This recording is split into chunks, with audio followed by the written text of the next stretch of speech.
좋은 화자가 될 수는 있지만 좋은 청자가 되기도 되게 어렵다는 생각이 좀 드는데, 근데 그 365명의 전 세계 사람들의 꿈에 대한 이야기를 듣는 그 청자 역할, 그 획기적인 기획이라는 생각이 계속 들거든요. 그래서 처음에 어떻게 기획을 발상하게 되셨는지 궁금해요.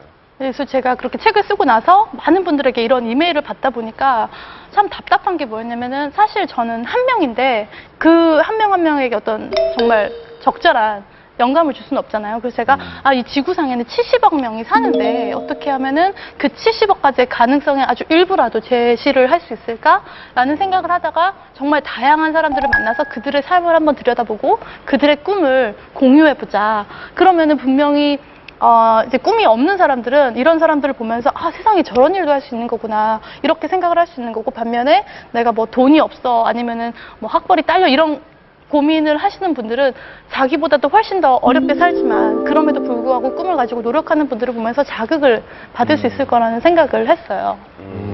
그 꿈의 파노라마 아까 살짝 이제 틀어서 봤는데요. 네. 카메라 감독님도 같이 다니고 하는 거예요? 뭐 어떻게 하는 그래서 거예요? 원래는 제가 이렇게 기획을 하고 나서 네. 막 여기저기 방송국에도 막 제안서도 보내고 네. 기업체에도 협찬 요청을 했는데 네. 아무도 들어주시질 않으시더라고요. 네. 그래서 제가 6개월 동안 그렇게 막 이제 두드렸는데 그때 마침 꿈 공모전에 제가 당선이 돼서 1억을 받았어요. 그래서 카메라 그 하실 분들을 찾았어요. 그분이 이제 프랑스 분인데 돈을 먼저 보내고 데려왔어요. 네. 데려왔더니 갑자기 가버리셨어요. 다른 데 자기 여행 좀 하고 오겠다.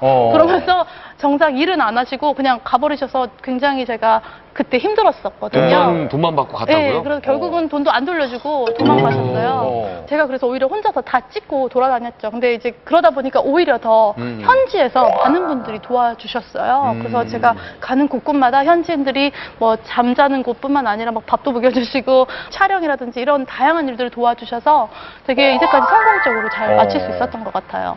지금 몇 개국 갔어요? 지난 1년 동안 25개국을 다녔고요. 네. 지난 12년간은 70개국을 다녔는데 70개국? 네. 세계 일주하셨네. 70개국을 다 다녔어요. 네. 뭐 흔히 저희가 생각하기에 여성이시니까 또 육체적으로도 굉장히 힘든 일이 많았을 거잖아요. 네. 세계 다니시면서. 인도에 있을 때는 인도? 사람들도 힘들게 했지만 자연으로부터 또 고통을 당했어요. 그래서 제가 피부가 갑자기 막 이상한 게 막 나고 너무 가려운 거예요. 그래서 저는 이게 빈대인가 벼룩인가 뭐 이런 게 걱정이 돼가지고 이제 의사 선생님도 3번을 찾아갔는데 막 엉뚱한 얘기만 하는 거예요. 막 피가 깨끗해야 된다는 둥 하면서 이상한 빨간 약을 막 주시고 뭐 어떤 의사 선생님은 간에 좋다는 약을 주시고, 그래서 저는 진짜 피부가 문제인데 막 엉뚱한 것만 주셔가지고 나중에 그게 알고 보니까 빈대도 아니고 벼룩도 아니고 그 수돗물에 기생충 같은 게 있어가지고 샤워할 때마다 이게 악화가 됐더라고요. 그래서 인도를 떠나자마자 이제 다시 피부가 괜찮아졌어요.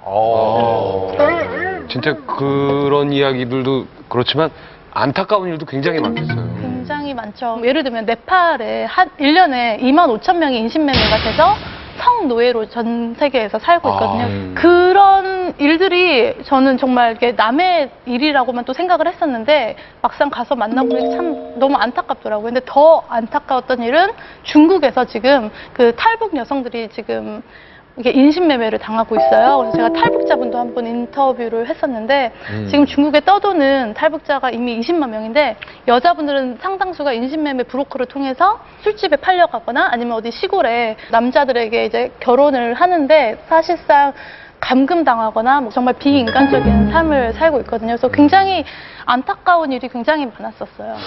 이란에 사시는 분들이 좀 의외의 면이 많아요? 예. 그래서 이란 같은 경우는 종교적으로 보수적인 나라이기 때문에 여자들을 정말 꽁꽁 가리고 다녀야 돼요. 그래서 네. 손과 얼굴만 드러낼 수가 있거든요.